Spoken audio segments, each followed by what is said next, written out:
오늘 우리에게 주시는 말씀의 제목은 믿음의 시험을 통과하라입니다. 이 말씀을 통해서 많은 은혜 받으시기 바랍니다. 오늘 말씀은 하나님께서 아브라함을 시험하시는 내용입니다. 하나님께서 아브라함의 믿음을 시험하고 있는 장면입니다. 성경에는 두 가지 시험이 있습니다. 하나님께서 우리의 믿음을 시험하시는 테스트가 있고요. 그 다음에 사단이나 거짓 선지자들이 성도들을 유혹하는 템테이션이 있습니다. 그런데 우리나라 한글 성경에는 둘 다 시험으로 번역이 됐지만 이 시험과 테스트는 엄연히 좀 다릅니다. 그래서 우리에게 유혹이 오면 말씀으로 물리쳐야 되고, 또 하나님께서 우리를 믿음의 테스트를 할 때는 우리가 말씀을 가지고 믿음을 가지고 반드시 믿음의 테스트를 통과할 때 우리에게 축복이 임할 줄 믿습니다. 하나님은 성도들을 유혹하지는 않지만 믿음의 시험은 하시기도 합니다. 오늘 본문처럼 하나님께서 성도들을 직접 시험하기도 하시고 또 사단에게 시험을 허락하기도 하시는데 욥에게 허락하신 시험이 대표적인 케이스죠. 하나님은 욥을 사단에게 시험하도록 허락을 했습니다. 그런데 이렇게 시험하시는 목적은 우리가 믿음을 가지고 있는지, 하나님의 언약의 말씀을 생명처럼 가지고 있는지 없는지를 알아보기 위해서 시험하신다는 거죠. 그래서 오늘 말씀을 통해서 하나님께서 성도들을 시험하시는 목적이 무엇이고 이 시험에 담긴 뜻이 무엇인지 살펴보면서 은혜를 나누고자 합니다. 하나님은 때때로 비합리적이고 불공평한 방법으로 우리의 믿음을 시험하십니다. 오늘 본문 2절에 보면 하나님은 아브라함에게 아들을 바치라고 말씀하고 있습니다. 여호와께서 이르시되 내 아들 내 사랑하는 독자 이삭을 데리고 모리아 땅으로 가서 내가 내게 일러준 한 산 거기서 그를 번제로 드리라, 이렇게 말씀하고 있습니다. 하나님은 아브라함에게 사랑하는 아들을 번제로 드리라고 시험하고 있습니다.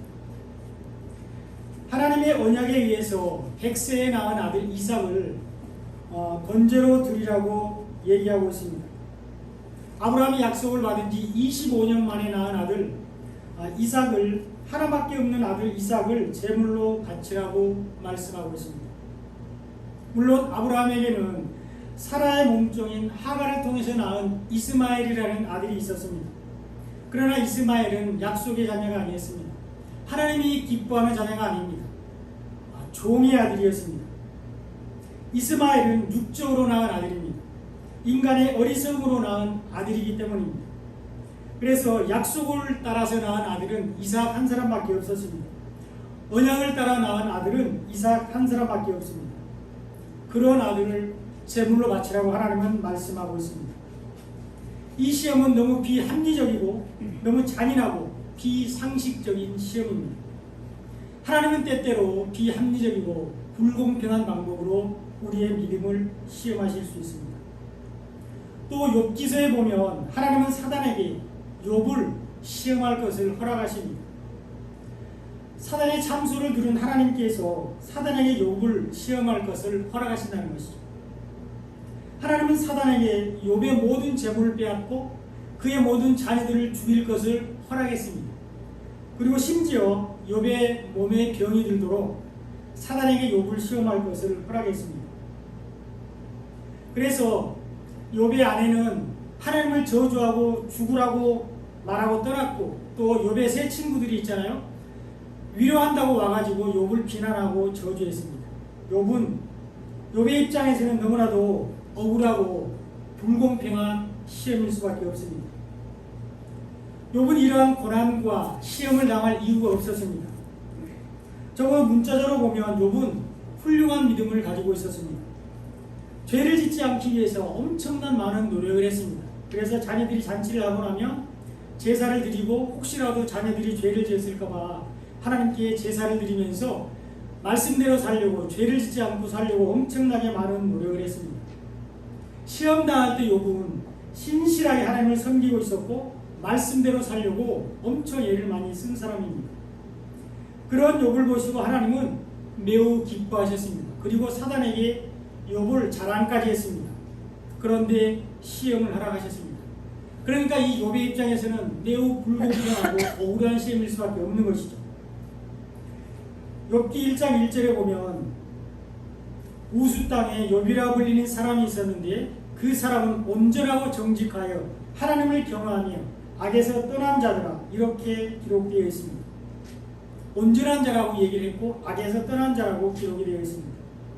그리고 8절에도 보면 여호와께서 사탄에게 이르시되 내가 내 종 욥을 주하여 보았느냐, 그와 같이 온전하고 정직하여 하나님을 경외하며 악에서 떠난 자가 세상에 없느니라, 이렇게 사단에게 욥을 자랑하고 칭찬했습니다. 그런데 하나님은 사단에게 욥을 시험할 것을 허락하셨습니다. 욥의 입장에서는 매우 억울하고 불공평한 시험일 수밖에 없습니다. 하나님은 때때로 비합리적이고 불공평한 시험을 하실 수 있습니다. 그럴 때 우리는 믿음이 없어서 불평하고 원망하는 대신에 믿음으로 시험을 이기며 하나님께 영광을 돌려야 됩니다. 믿음으로 시험을 이겨야 되는 것이죠. 하나님은 언제나 공평하시니 허물이 없으시기 때문입니다. 열왕기상 17장에 보면 하나님께서 사르밧 과부를 시험하는 장면이 나옵니다. 엘리야가 그에게 이르되 두려워하지 말고 가서 내 말대로 하려니와 먼저 그곳으로 나를 위하여 작은 떡 한 개를 만들어 내게로 가져오고 그 후에 너와 내 아들을 위하여 만들라. 이스라엘 하나님 여호와의 말씀이 나 여호와가 비를 지면에 내리는 날까지 그 통의 가루가 떨어지지 아니하고 그 병의 기름이 없어지지 아니하리라 하셨느니라. 그가 가서 엘리야의 말대로 하였더니 그와 엘리야와 그의 식구가 여러 날 먹었으나 여호와께서 엘리야를 통하여 하신 말씀같이 통의 가루가 떨어지지 아니하고 병의 기름이 없어지지 아니하니라, 이렇게 기록되어 있습니다. 하나님은 갈멜산에서 바알과 아세라 거짓 선지자 850명과 대결해서 승리한 엘리야를 과부의 집으로 보내는데 이 과부는 너무너무 가난했습니다. 하나님을 위해서 수고한 엘리야를 아주 부잣집으로 보내서 융숭하게 대접을 받을 수도 있게 하실 수 있는데 하나님은 사르밧 과부집으로 엘리야를 보내고 있습니다. 그런 곳으로 가는 엘리야도 깝깝하고 하나님의 뜻을 이해하기 어려웠을 것이고 마지막 남은 양식까지 빼앗아 먹으려고 하는 엘리야를 보는 이 과부의 심정이 어떠했겠습니까? 그런데 하나님은 가난한 과부에게 엘리야를 보내고 있습니다.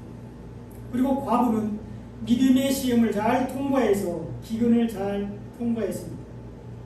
이 과부는 눈앞의 이익보다 하나님의 말씀을 믿음으로 믿음의 시험을 잘 통과했습니다.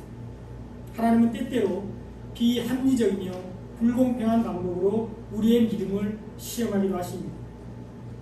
아브라함은 시험을 당할 때 즉각적으로 순종을 했습니다.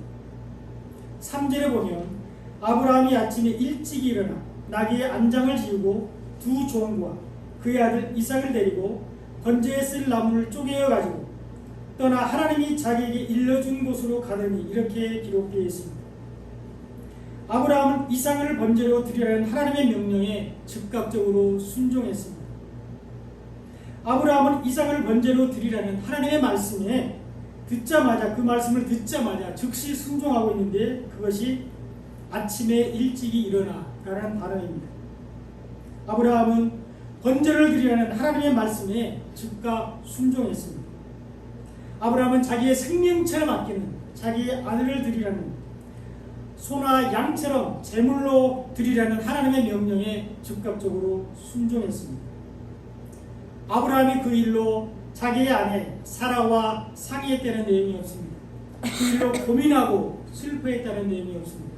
물론 기뻐하진 않았겠지만 즉시 하나님의 명령에 순종하고 있습니다. 원망하고 불평하지 않고 주저하지 않고 하나님의 말씀에 순종하고 있는 아브라함을 볼 수 있습니다. 그런데 여러분, 오늘 본문 2절까지 읽으면 무슨 생각이 드십니까? 솔직히 저는 하나님이 아브라함을 불러서 예전처럼 오늘 본문이 창세기 22장이잖아요. 22장 이전의 말씀처럼 아브라함을 축복하고 나는 너의 방패요 지극히 큰 상급이다. 내가 너를 복주고 복을 주겠다. 너를 창대하게 하겠다. 너는 많은 민족의 조상이 될 것이다. 이렇게 축복의 말 대신에 내 아들을 나한테 바쳐 내 아들을 번제로 드려 이런 말씀을 하셨을 때 우리가 솔직히 어떤 생각이 드십니까?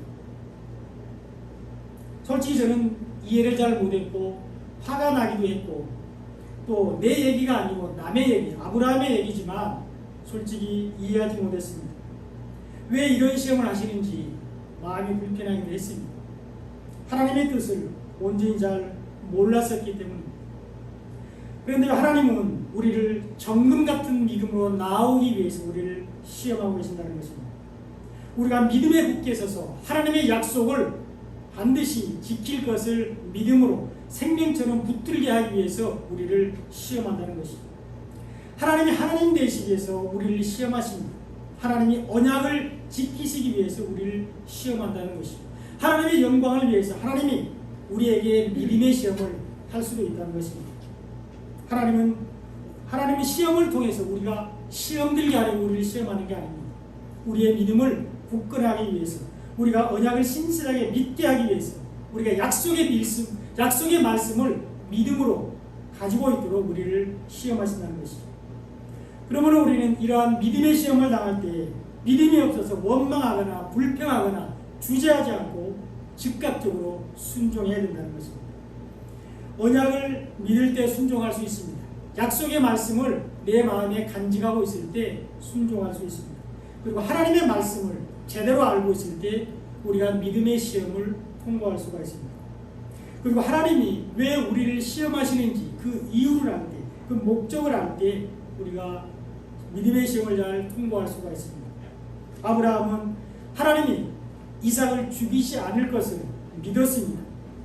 만약에 죽이셨어도 다시 살리실 것을 믿었기 때문에 즉각적으로 순종할 수 있었습니다.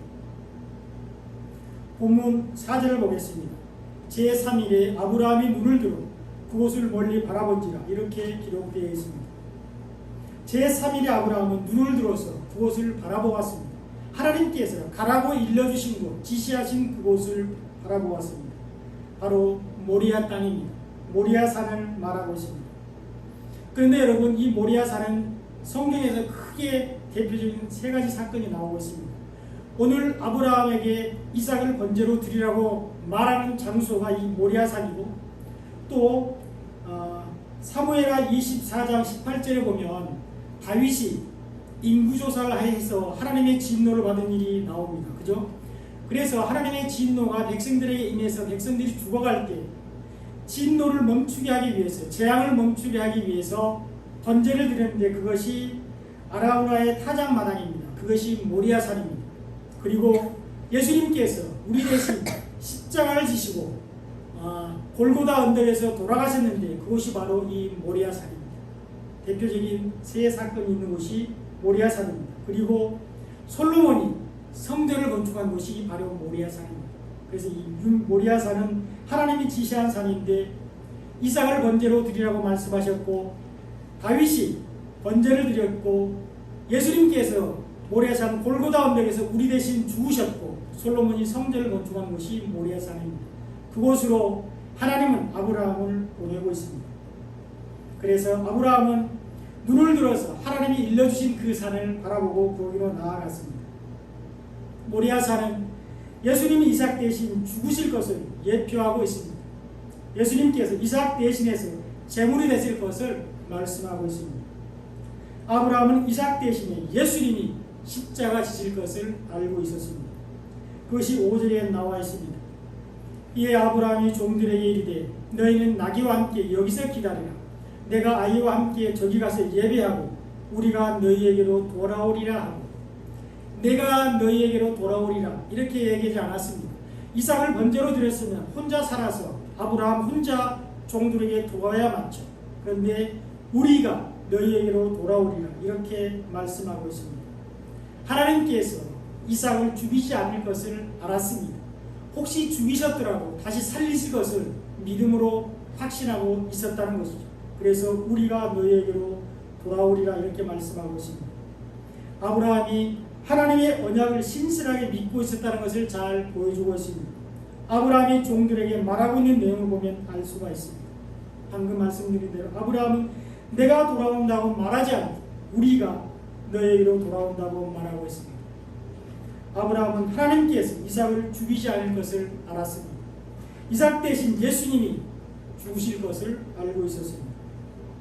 아브라함은 이삭 대신에 예수님이 죽으실 것을 믿음의 눈으로 바라보았는데 그것이 8절에 잘 나와 있습니다. 아브라함이 이르되 내 아들아 번제할 어린 양은 하나님이 자기를 위하여 친히 준비하시리라 하고 두 사람이 함께 나아가서 이렇게 기록되어 있습니다. 번제할 어린 양은 하나님께서 친히 준비하실 것을 아브라함은 믿고 있었습니다. 이삭 대신에 예수님이 죽으실 것, 이삭 대신에 어린 양이 죽으실 것을 아브라함은 알고 있었다는 것이죠. 이것이 아브라함의 믿음이었습니다. 이것이 아브라함의 믿음의 고백이었습니다. 이 믿음 위에 굳게 서게 하기 위해서 하나님은 아브라함을 시험하고 있습니다. 네가 네 아들보다 나를 더 사랑해? 이런 시험이 아닙니다.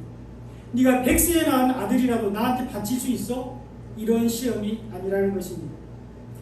나하고 네 아들 중에 누구를 더 사랑해? 하나를 선택해. 이런 시험이 아니라는 것입니다. 하나님은 이런 유치한 시험을 하시는 분이 아닙니다.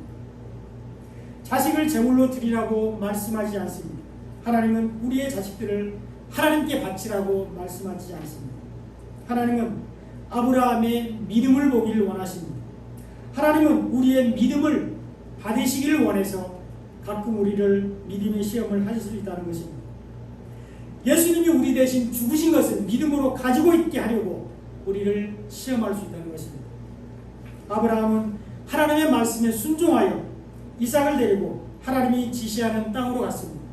그때 아브라함은 이삭의 어깨에 번제에 쓸 나무를 이삭의 어깨에 메고 갔습니다. 이삭이 그 나무를 지고 가게 했습니다. 오늘 본문 6절에 보면 아브라함에 의해 번제 나무를 가져다가 그의 아들 이삭에게 지우고 자기는 불과 칼을 손에 들고 두 사람이 동행하더니 이렇게 기록되어 있습니다. 여기 이삭에게 지워진 나무는 번제에 쓸 나무는 예수님이 지고 가신 십자가를 얘기하고 있습니다. 예수님이 십자가 지고 골고다 언덕으로 올라가는 장면을 예표하고 있습니다. 예수님이 우리 죄를 용서하기 위해서 두 어깨에 지신 십자가를 예표하고 있습니다. 아브라함은 이삭 대신에 예수님이 죽으실 것을 믿음으로 가지고 있었습니다. 또 아브라함은 이삭이 죽어도 다시 살아날 것을 굳게 믿었습니다. 그것이 4절에 나오는 제3일이라는 단어입니다.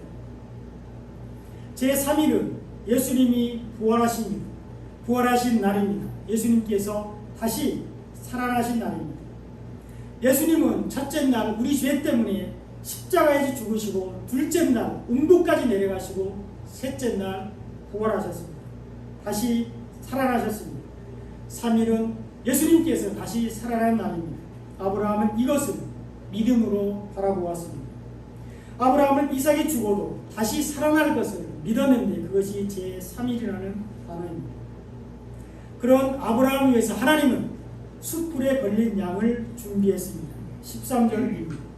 아브라함이 눈을 들어 살펴본즉 순양이 뒤에 있는데 뿔이 숯불에 걸려있는지라 아브라함이 가서 그 순양을 가져다가 아들을 대신하여 번제를 드렸더라. 이렇게 기록되어 있습니다. 하나님께서 이삭 대신에 양을 준비하셨는데 숯불에 걸린 양입니다. 이스라엘 백성은 애굽에서 인도해 내신 6월절 어린 양 대신 예수님을 말씀하고 있습니다. 세례 요한의 고백처럼 세상 죄를 지고 가는 하나님의 어린 양이 숯불에 걸려 있었습니다. 바로 예수님이 이삭 대신 제물이 되실 것입니다. 하나님은 이삭 대신 어린 양을 미리 준비해 놓으셨습니다. 하나님은 우리 대신에 예수님을 예비하신 것입니다. 이삭 대신 어린 양이 제물이 되어서 드려졌습니다. 우리 대신 예수님께서 제물이 되어서 죽으셨습니다. 이것을 믿느냐 하는 것이 이 시험의 목적입니다. 네 아들을 나한테 바쳐 아들보다 나를 더 사랑해 이런 시험이 아니라는 것입니다. 네가 이것을 믿음으로 가지고 있느냐? 예수님이 너 때문에 죽은 걸 믿음으로 가지고 있느냐? 성경에서 말하는 언약의 말씀을 네가 신실하게 가지고 있느냐? 약속의 말씀을 네가 마음의 생명처럼 가지고 있느냐? 이것을 믿느냐 하는 것이 오늘의 시험의 목적이라는 것입니다. 아브라함은 하나님의 말씀에 순종해서 이삭을 번제로 드리기 위해서 제단을 쌓았습니다. 본문 9절을 보겠습니다. 하나님이 그에게 일러주신 곳에 이른지라 이에 아브라함이 그곳에 제단을 쌓고 나무를 벌려놓고 그의 아들 이삭을 결박하여 제단 나무 위에 놓고 이렇게 기록되어 있습니다. 아브라함은 하나님이 일러주신 곳에 번제를 위하여 제단을 쌓았습니다. 이 제단은 약속에 기반한 제단입니다. 언약의 결과로 세워지는 제단입니다.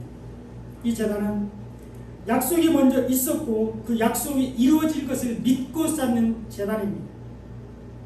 이방신의 제단은 제단을 먼저 쌓으며 그 제단을 보고 또 드리는 물질을 보고 재물을 보고 신이 축복해 준다고 믿는 거죠.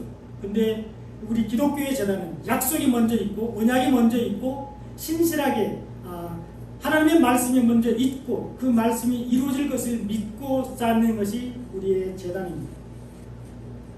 그 약속의 말씀이 이미 이루어졌음을 믿고 확인하기 위해서 제단이 세워진다는 것이죠. 아브라함은 약속의 말씀을 믿고 제단을 쌓았습니다. 하나님은 우리가 제단을 쌓기를 원하십니다. 에스겔 36장 36절로 37절을 보겠습니다. 너희 사방에 남은 이방 사람이 나 여호와가 무너진 곳을 건축하며 황폐한 자리에 심은 줄을 알리라. 나 여호와가 말하였으니 이루리라. 주 여호와께서 이같이 말씀하셨느니라. 그래도 이스라엘 족속이 이같이 자기들에게 이루어주기를 내게 구하여야 할지라. 내가 그들의 수요를 양떼같이 많아지게 하되 이렇게 기록되어 있습니다. 하나님께서 이스라엘의 무너진 곳을 건축하시겠다고 말씀하십니다. 황폐한 자리에 싹을 심어서 경작하게 하시겠다고 말씀하고 있습니다. 바벨론의 포로가 되어서 무너지고 황폐한 땅 이스라엘을 회복시키겠다는 말씀입니다. 하나님이 하나님 되시기 위해서 하나님의 이름 때문에 하나님의 말씀 때문에 버려지고 황무한 땅 예루살렘을 복원하겠다고 말씀하고 있습니다.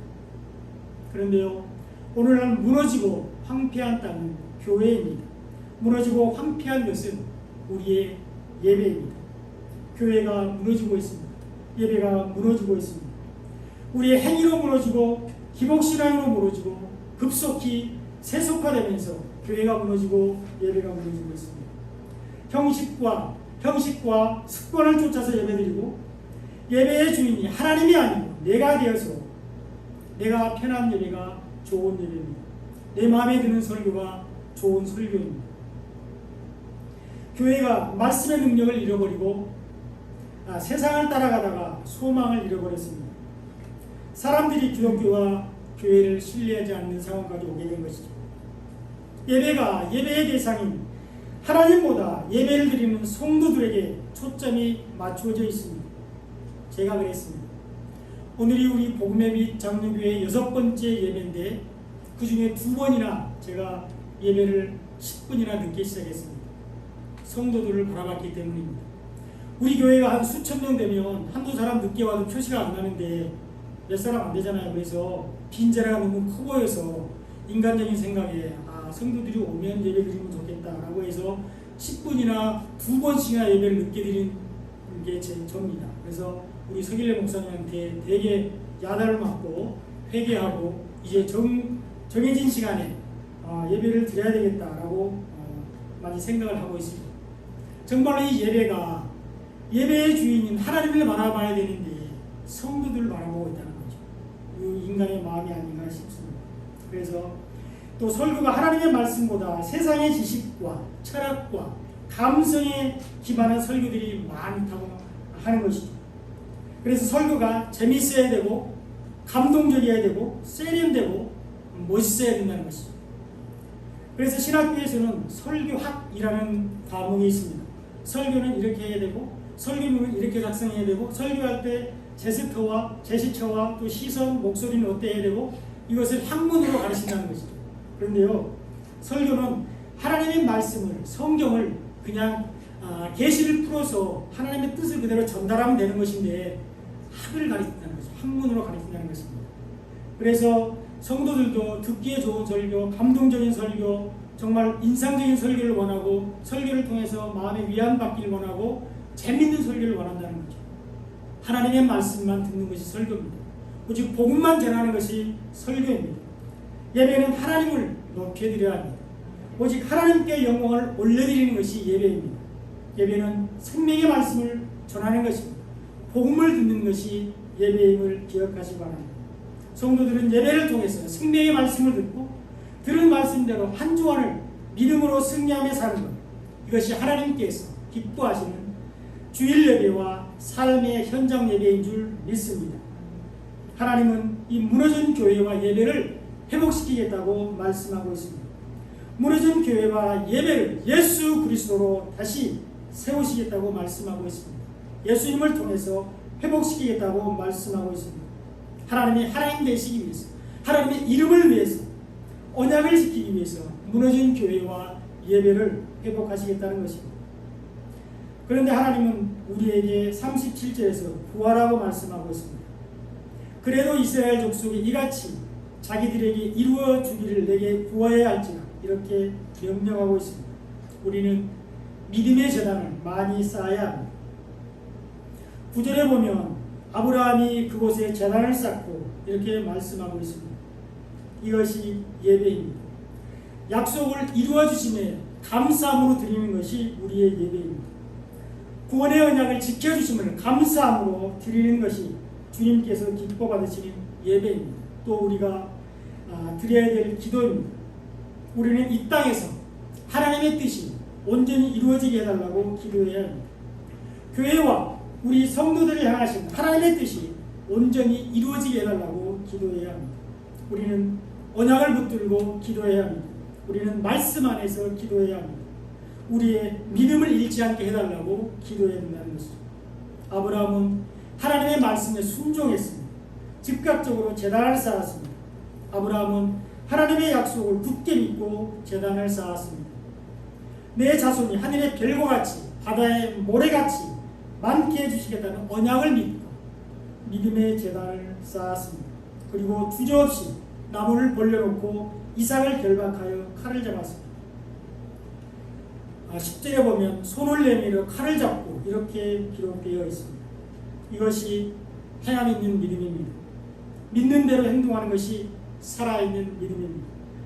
마음으로 믿고 말로는 믿는다고 하면서 행하지 않으면 소용이 없습니다. 하나님을 믿는다면 하나님의 임재 안으로 나와야 됩니다. 그분을 예배하는 자리로 나와야 됩니다. 예수님을 믿는다면 그분이 하신 말씀을 믿어야 합니다. 그분이 하신 말씀을 지켜야 합니다. 예수를 믿는다면 그분이 하신 말씀을 내 마음에 간직하고 모이기를 힘쓰며 하나님을 사랑하고 이웃을 사랑해야 합니다. 복음을 받아들이고 복음을 전하는 것이 하나님을 사랑하고 이웃을 사랑하는 것입니다. 하나님은 우리를 단련하시기 위해서, 우리가 믿음에 굳게 섰게 하기 위하여 우리의 믿음을 시험하실 수 있습니다. 하나님은 우리가 믿음에 굳게 서서 좌로나 우로나 치우치지 않게 하기 위해서 우리의 믿음을 시험하십니다. 우리의 믿음이 정금같이 귀하고 단단해지기를 원하고 우리를 시험하십니다. 하나님은 우리가 그리스도를 아는 지식에서 자라가게 하기 위해서 우리의 믿음을 시험하십니다. 하나님은 우리의 믿음이 그리스도의 장성한 분량까지 자라서 어린아이같이 젖만 먹지 말고 단단한 음식인 복음을 먹게 하기 위해서 우리를 시험하십니다. 그러므로 우리는 시험을 당할 때 불평하고 원망하지 말고 믿음으로 잘 이겨야 됩니다. 언약을 믿고 약속의 말씀을 붙들고 믿음의 시험을 잘 통과해야 합니다. 사람에 따라서는 믿음의 시험과 방법은 각각 다를 수 있습니다. 거창하지 않을 수 있습니다. 아브라함의 시험처럼 큰 시험이 아닐 수 있습니다. 직분과 환경과 상황에 따라서 하나님의 믿음의 시험은 각각 다를 수 있습니다. 예수님의 12 제자들이나 바울처럼 생명을 요구하지 않을 수 있습니다. 욥에게 하신 것처럼 전 재산을 빼앗고 자식들을 취하고 재물을 원하지도 않을 수 있습니다. 엄청난 질병으로 시험하지 않을 수 있습니다. 또 사르밧 과부하게 하신 것처럼 마지막 남은 양식까지 달라고 요구하지 않을 수 있습니다. 그저 평범하고 사소하게 시험하실 수 있다는 것이죠. 예를 들어 보겠습니다. 신앙생활 하는 것 때문에 가정이나 사회에서 조금 힘들어지는 것, 예수 믿는 것 때문에 부당하게 어려움을 당하는 것, 또 교회 안에서 봉사하고 섬기는 것이 재미가 없고 부담이 되는 것, 조용히 예배만 드리고 가고 싶은데 각종 모임에 나오라고 해서 불편한 것, 또 교회 입구에 저기 있죠? 교회 입구 잘 보이는 곳에 있는 각종 헌금 봉투가 교회 들어갈 때마다 나를 째려보는 것, 그래서 내 마음이 심히 불편한 것, 바빠 죽겠는데 성경을 읽으라고 자꾸 얘기해서 성가시는 것, 그렇지 않아도 머리가 복잡하고 잘 잊어버리는데 말씀을 암송하라고 해서 싫은 것, 또 마음 먹고 열심히 신앙생활 하려고 막 그러면 옆에서 혼자만 잘 섬긴다고 비난하는 것, 이런 것들이 우리에게 믿음의 시험이 될 수 있습니다. 이런 것들이 하나님의 테스트일 수 있다는 것이죠. 또 때로는 너무 평안하고 걱정이 없어서 이것이 시험일 수 있습니다. 아브라함은 하나님의 믿음의 시험을 잘 통과해서 칭찬을 받았습니다. 12절을 함께 한번 읽어보겠습니다. 12절입니다. 함께 읽어보겠습니다. 시작. 사자가 이르되 그 아이에게 내 손을 대지 말라. 그에게 아무 일도 하지 말라. 내가 내 아들 내 독자까지도 내게 아끼지 아니하였으니 내가 이제야 내가 하나님을 경외하는 줄 아노라. 아멘. 아브라함은 하나님의 믿음의 시험을 잘 통과해서 하나님께 칭찬을 받았습니다. 하나님은 아브라함이 하나님을 경외한다고 칭찬하고 있습니다. 언약의 말씀을 믿는 것이 하나님을 경외하는 것입니다. 언약의 말씀을 하나님의 약속의 말씀을 믿음으로 가지고 있는 것이 하나님을 경외하는 것입니다.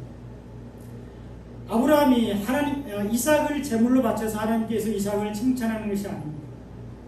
아브라함이 자식을 번제로 드렸기 때문에 칭찬하고 있는 것이 아닙니다. 하나님은 이런 시험을 하시는 분이 아니라고 이미 말씀드렸습니다. 아브라함은 하나님의 약속의 말씀을 신실하게 믿어서 칭찬을 받았습니다. 아브라함은 하나님의 언약의 말씀을 생명처럼 마음으로 가지고 있어서 칭찬을 받았습니다. 아브라함은 하나님 되시기 위해서 약속을 이루실 것을 믿었기 때문에 칭찬을 받았습니다. 아브라함은 하나님께서 자기의 이름을 위해서 언약을 지키실 것을 믿었기 때문에 그것을 믿음으로 가지고 있었기 때문에 칭찬을 받았습니다. 이런 아브라함의 믿음이 8절에 잘 나와 있습니다. 내 아들아 번제할 어린 양은 하나님이 자기를 위하여 친히 준비하시리라. 이렇게 고백하고 있습니다. 아브라함은 하나님께서 이삭 대신에 예수님을 죽이실 것을 믿음으로 고백하고 있는 것이죠. 이것이 하나님을 경외하는 것입니다. 이제 말씀의 결론입니다. 아브라함은 하나님의 믿음의 시험을 잘 통과해서 하나님께 칭찬을 받았습니다. 아브라함은 언약을 신실하게 믿어서 하나님께 칭찬을 받았습니다. 약속의 말씀을 믿음으로 가지고 있어서 아브라함은 하나님의 칭찬을 받았습니다. 욥도 사단에게 허락한 믿음의 시험을 잘 통과해서 2배의 축복을 받았습니다. 힘들었지만 믿음의 시험을 통과한 욥은 2배의 재물의 축복을 받았습니다. 그런데 이 성경에서 2배의 축복은 특별한 의미가 있습니다. 단순히 재물이 2배로 늘어났다는 것을 얘기하는 것만 아니라 예수님의 죽으심과 부활을 통해서 구원을 받았다는 것을 말씀하고 있습니다. 이것이 2배의 축복입니다. 욥은 믿음의 시험을 잘 통과해서 귀로만 듣던 하나님을 눈으로 보는 하나님을 경험했습니다. 이런 축복, 2배의 축복이 우리에게 있기를 바랍니다. 가나안에서 먹을 것이 없었던 사르밧 과부도 말씀에 순종해서 믿음의 시험을 통과했습니다. 엘리야를 통한 하나님의 말씀이 순종해서 믿음의 시험을 잘 통과했습니다. 그래서 기근을 넉넉히 이기고 구원을 받았습니다. 성경에서 말하는 근본적인 기근은 말씀이 없는 것을 얘기하고 있습니다. 아모스 8장 11절에 보면 이렇게 기록되어 있습니다. 주 여호와의 말씀이니라. 보라 날이 이를지라 내가 기근을 땅에 보내리니 양식이 없어 주림이 아니며 물이 없어 가람이 아니요 여호와의 말씀을 듣지 못한 기갈이라. 이렇게 말씀하고 있습니다. 생명의 말씀, 여호와의 말씀이 없는 것이 기갈이라고 말하고 있습니다. 말씀이 없는 것이 기근인데 사르밧 과부는 하나님의 말씀을 믿음으로 가지고 있어서 구원을 받았습니다. 하나님은 우리도 시험하실 수 있습니다. 어렵고 감당하기 힘든 시험을 할 수도 있습니다. 크고 대단한 시험을 할 수도 있습니다. 또한 때로는 사소하고 작은 것으로 우리를 시험할 수도 있습니다. 우리를 향하신 하나님의 시험이 크고 작든지 상관없이 우리는 믿음으로 하나님의 믿음의 시험을 잘 통과해야 합니다. 우리에게 주어진 믿음의 시험이 어렵든지 쉽든지 상관없이 우리는 우리에게 주어진 믿음의 시험을 잘 통과해야 됩니다. 아브라함이 믿음의 시험을 잘 통과해서 하나님을 경외함같이 욥이 시험을 잘 통과해서 하나님의 죽으심과 부활의 영광에 참여한 것 같이 사르밧 과부가 말씀을 믿음으로 구원을 받은 것 같이 우리도 우리를 향한 크고 작은 믿음의 시험을 잘 통과할 수 있기를 간절히 축원드립니다. 믿음의 시험을 잘 통과하여 잘했다 칭찬받는 모든 성도님 되시기를 간절히 축원드립니다.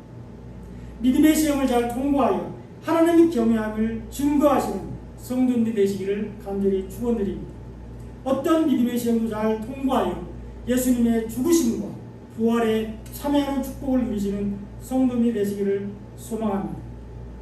말씀이 없는 기근을 말씀으로 잘 이겨내시는 성도님이 되시기를 축복합니다. 믿음의 시험은 하나님의 약속의 말씀을 신실하게 믿을 때 통과할 수 있습니다. 언약의 말씀을 믿음으로 가지고 있을 때 통과할 수 있습니다. 말씀을 사모하여 부지런히 말씀을 듣고 보고 마음에 간직함으로 그 말씀이 내 안에서 생명이 될 때 믿음의 시험을 통과할 수가 있습니다. 이런 축복이 넘쳐나시는 모든 성도님 되시기를 간절히 축원드립니다.